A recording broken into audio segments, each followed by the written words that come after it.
While Bridget goes ahead and hits the record button, I'll just introduce myself. My name is Darby O'Brien. I'm a customer success manager for state and local governments all across the U.S., but I am based out of Reston, Virginia. And my name is Bridget Ballard. I'm also a customer success manager. I cover the Pacific Northwest accounts, and my home office is in Bellevue, Washington. All right. So for those of you that were able to attend our demo last month, we walked through Teams 101 training, and we did a walkthrough of the platform and its capabilities at a high level. If you were not able to attend, no worries. We have a link to the recording and the notes, and we'll make sure to get it to you, but just be sure to sign into this call through the link in the chat so we can get it to you. But specifically, we walked through the key tools in Teams such as chat, meetings, calling, and the Office 365 integration. All of these features also exist in the mobile version of the app, and we're going to show you what they look like today, plus a little bit more. For starters, you can download Teams on your mobile device. It is supported by Apple, Android, and of course, all Windows products. And you can download that on your phone or your tablet. So, while the mobile app does an excellent job at mimicking the desktop app's functionality, there's also some added features that are a part of mobile that are very useful. And here's kind of a high-level list of what some of them are.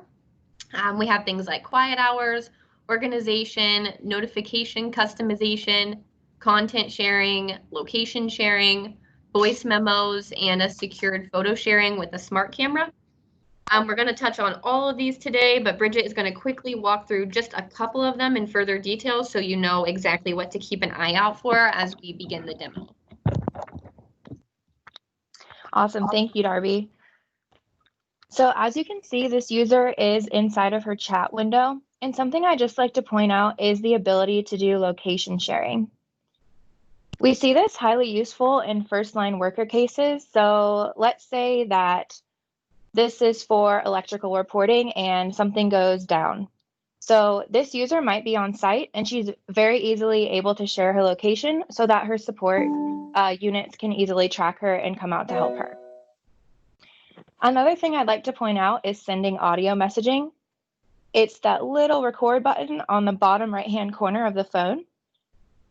This could be useful if you are walking in between meetings or you want to just jot something down really quick, but you don't necessarily have the availability to be looking down at your phone. Another use case that I've used this for is, let's say that I need to be very detailed in my response. Again, it's easier for me to simply just speak that into my phone than it might be to just jot it down. Can you hit the next slide, Darby? Another feature is the smart camera. So it looks like that this conversation might be about quality control. So the shirts came in, but it is the wrong font, and the user is able to mark that up right on the picture. One thing that I'd like to point out is that images taken in Teams are never stored on a user's device. So if I were to log into my photo app on my iPhone or Android, I wouldn't see anything that I take inside of Teams. This is particularly important in regulated industries such as government and healthcare. And then lastly, I'd like to point out the video availability on the mobile app. This is extremely important for training, but also just your mobility while you're on the go, being able to access your meetings. So as you can see, these are trainings within Stream, and this enables your employees to stay up to date on all required trainings. And even say if your employees miss a meeting, you can simply put that recorded meeting within the Stream. I know for myself, if I miss something, I can easily go check the Stream app, and while I'm in the car on my ride home, or let's say I'm on the subway, I can easily just listen into what I missed through my headphones. And with that, we'll go ahead and start the demo. So we are going to switch screens, and I'm going to be sharing my mobile device. So just give us a few seconds to set that up. I am going to switch my screens here.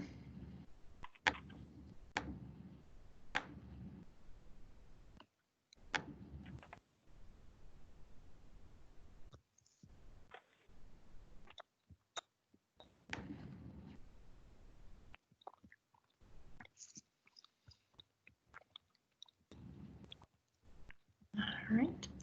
So we are opening up a demo environment very similar to what we saw last month in our Teams demo, but I am going to join this meeting here, and Bridget's going to be on the other end of this meeting displaying exactly what the mobile app looks like so we can get a more accurate demo here.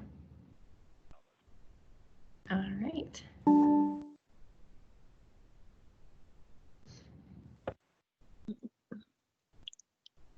All right, so as you can see, this is what the mobile meeting room looks like. It's very similar to the desktop version. All of your control panels are also located on the bottom. Only difference being at the top right-hand portion of the screen, you see the chat functionality as well as add participants. I'm going to look back down to the bottom of the screen to the 3 ellipses, and I'm going to click on that. And as you can see, I still have the same functionality as desktop. I can start a recording, I can put myself on hold, and when I click the share button, that's how I have the ability to share my screen on my mobile device as well.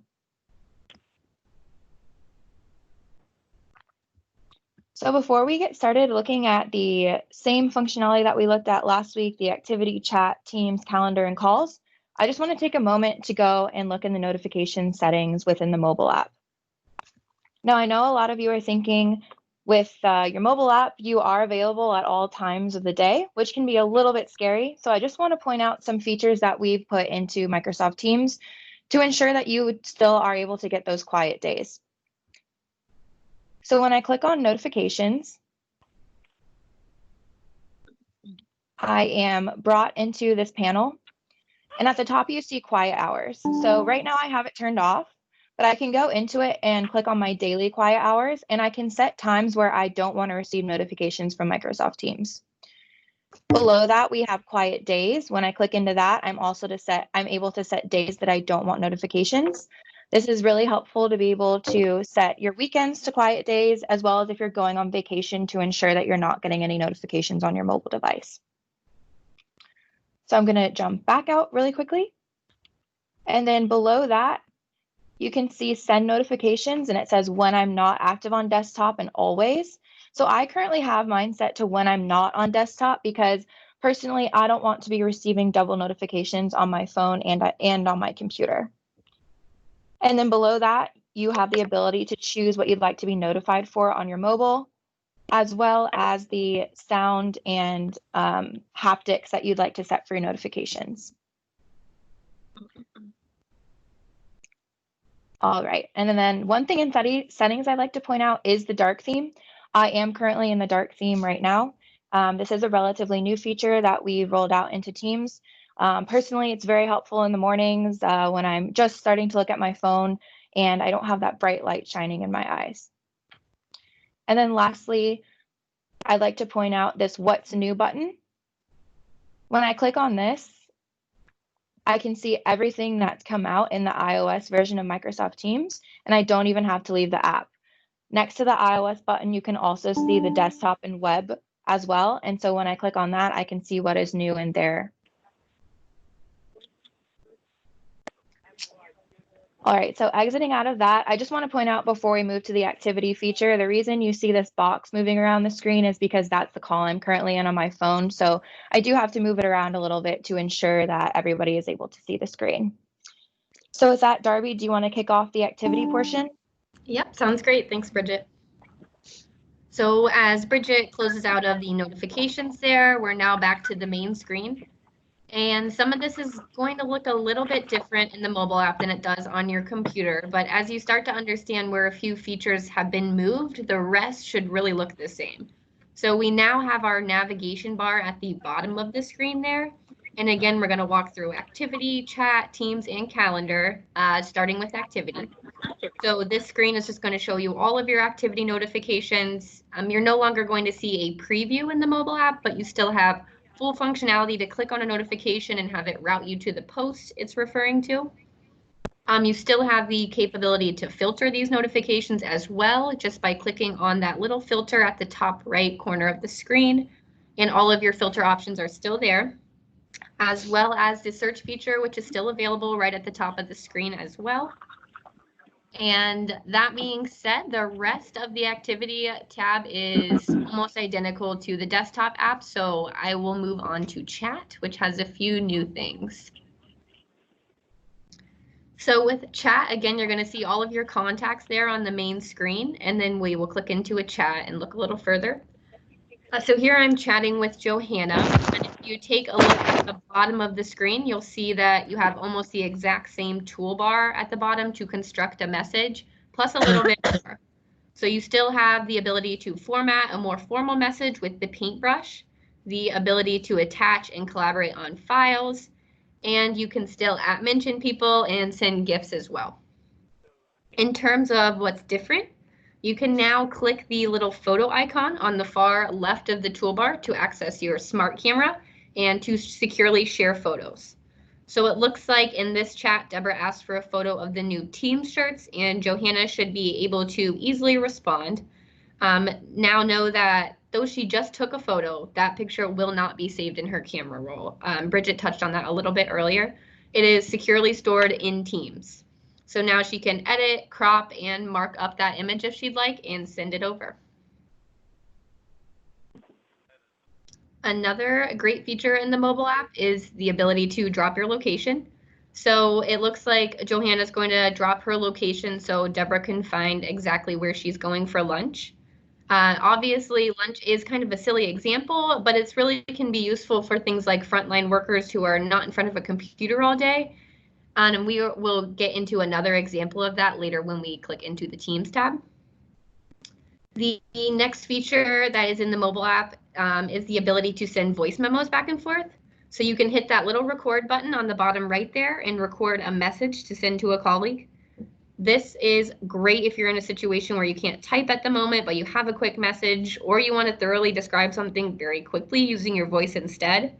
Again, this is an excellent feature for frontline workers who may not have time to get on a call or stop and type up a message. And from there, you're going to notice that the remaining functionality is very similar to the desktop app. So you still have the ability to start a video or voice call immediately in the top right corner of the chat. And you can still access your files and tabs just the same at the top of the screen. It just looks a little bit different. And is there anything you'd like to add to that, Bridget? I think you've covered it. I'll go ahead and jump out into the Teams.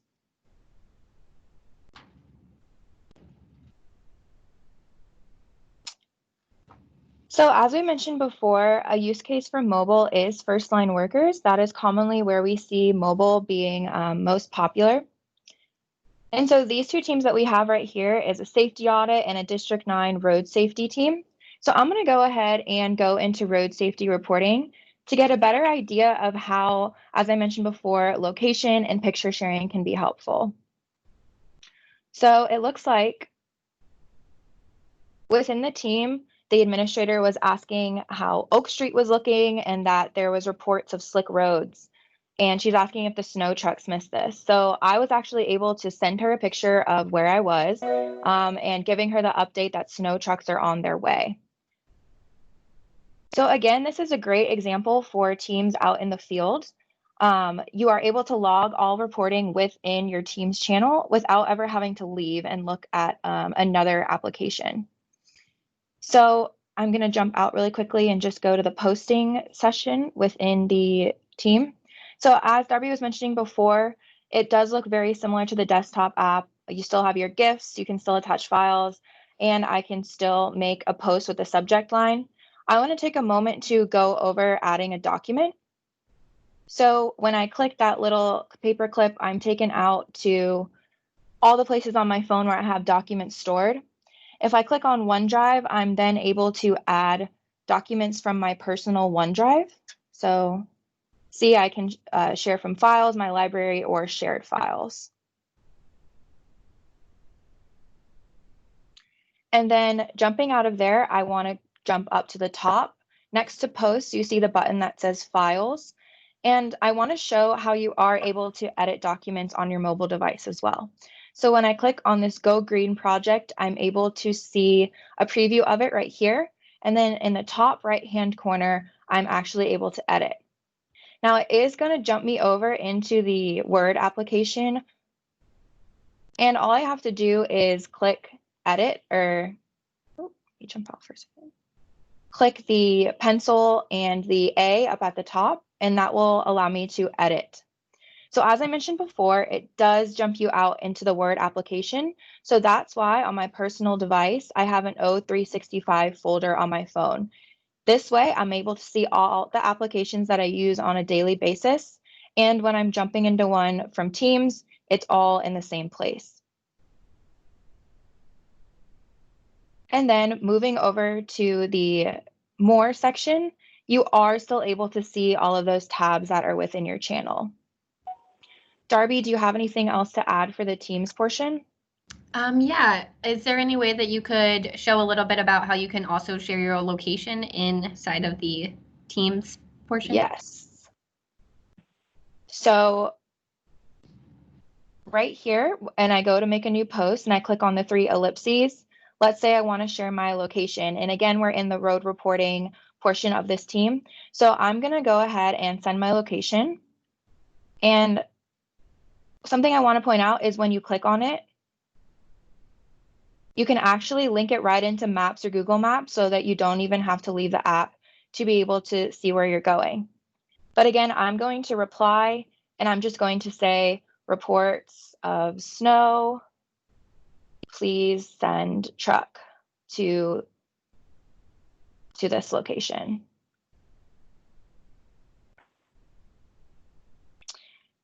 And again, this is a great way to log everything inside of your team without ever having to leave it.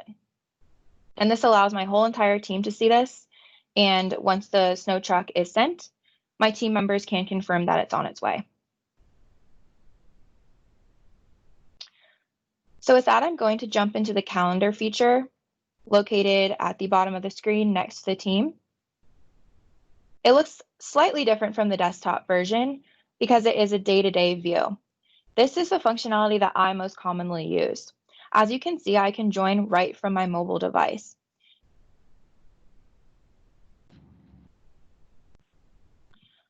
A use case for this is, let's say you are at home on your desktop, but then you want to jump onto your phone while you're driving. So you actually don't have to close out of your meeting on your desktop to be able to open it on your phone.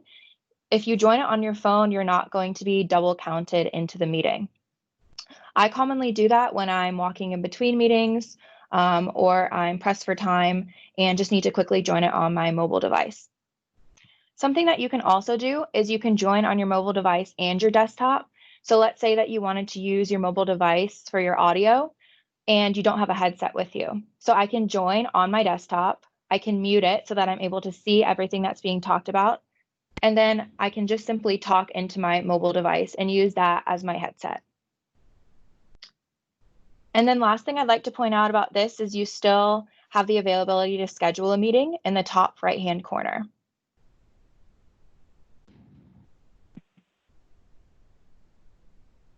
Darby, do you have anything else to add for this one? I don't think so. I think just noting that when you do schedule those meetings, that is again directly linked to your Outlook calendar and your Teams on desktop calendar. It's all in sync. So even if you schedule a meeting through the mobile app, it is going to show up everywhere else for you. And then lastly, I just want to show the call feature. So right here, you're going to see everybody that I called exactly within the app. And how I can do this is by pressing the telephone on the top right-hand corner and just searching for Deborah. And then I have the availability to call her via the app or video her.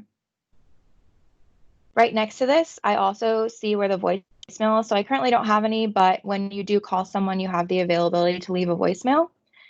And then as mentioned on our last call, PTSN calling capabilities are an additional license added to Teams.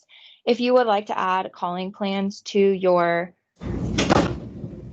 Teams license, we can certainly do a follow-up session on that as well. Just please drop your interest in that into the chat box as well.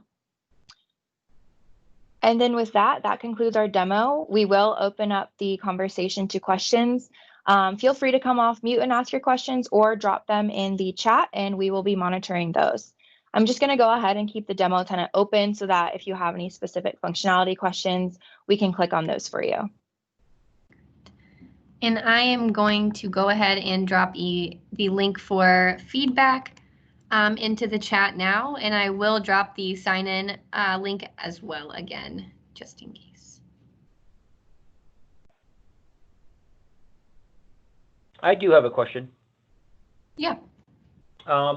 When you were showing the quiet mode originally, and you had the time frame and also the days that you wanted to put it in, is there a way to whitelist individuals or teams or groups so that you're not blocking all communication? That's an excellent question. I went through my phone and I was looking, but I didn't notice anything. I didn't know if there's something outside the actual app on the phone that you could do it, or because I might want to block most notifications, but certain individuals I would definitely want them to have the capability of reaching me should something happen. For sure. Darby and Bridget. Yeah. There is a functionality in the desktop app where if you're set to say do not disturb, you can put a VIP in where they can override the do not disturb. So maybe that's something you two can take back and see if you can do that in the mobile app. For sure. Yep. We can check up on that. Yeah, that's a great question. We can check up on that and follow up. I would just say something kind of around that is you can set your team's notifications individually. So say that you do want to mute a team or you do want to mute a channel, you have the availability to do that. But great question, because that being said, you wouldn't necessarily want to go mute and unmute your channel all the time, just so you're not getting notifications from that. Right. I mean, but if there's a methodology to do it from the desktop, that's good to know. Awesome.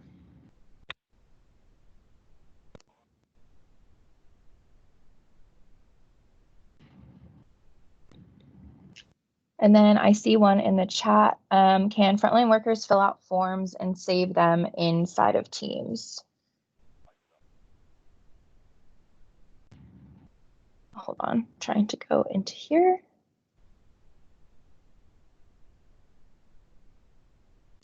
Darby, are you aware if Forms is linked in the mobile app? Could I just ask to clarify, do you mean Microsoft Forms or just forms in general that first line workers are using to like scan into Teams?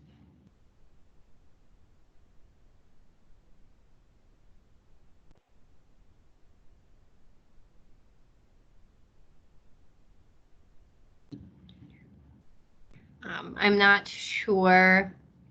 We'll just have to see if they could clarify just a little bit so we could see. Hey, Darby. Yeah. Oh, it looks like they replied. Okay, I was going to provide some context there, but yeah, fillable form by SharePoint, it sounds like.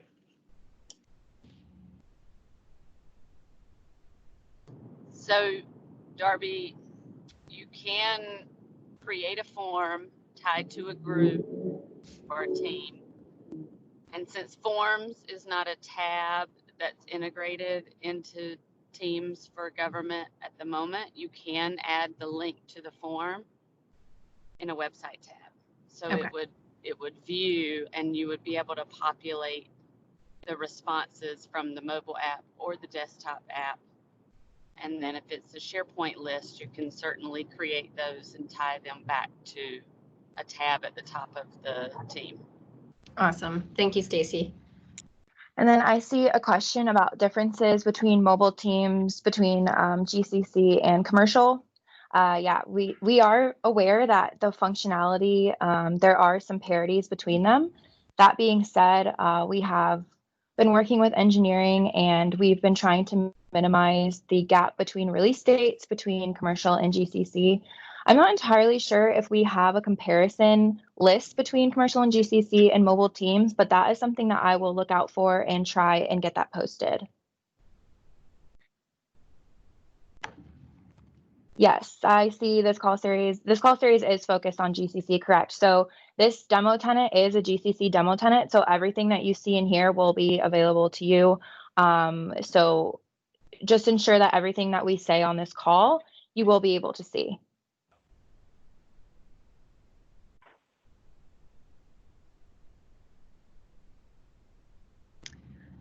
It looks like we have a question in the chat regarding what GCC is, and that is just the licensing for almost all state and local government agencies. They buy through the GCC licensing. So it's just government specific.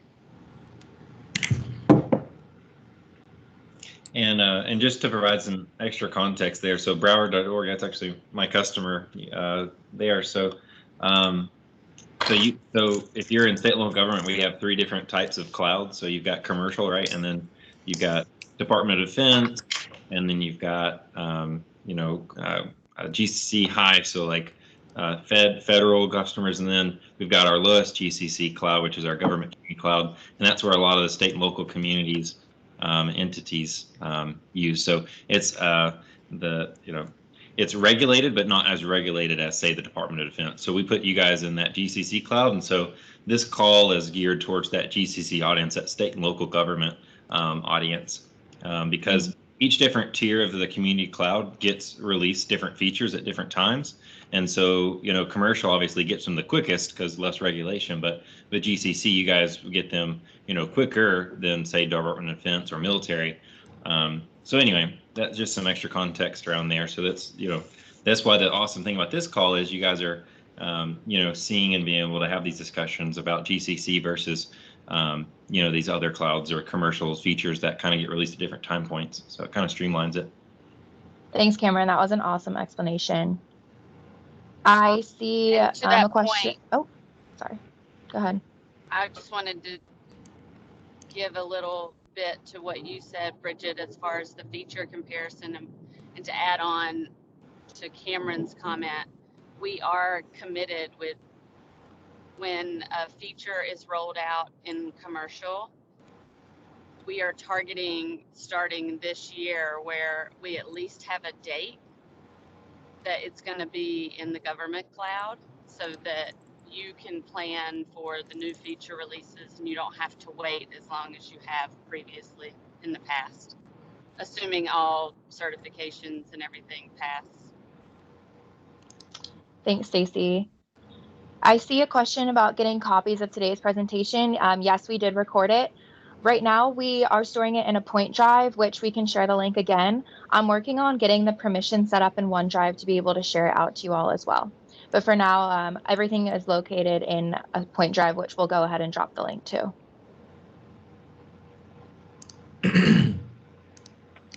And we'll continually post all of our recordings in the same spot. So if you missed last month, we have that call recorded as well. So once we share the link, feel free to go in there and listen to last month's call as well.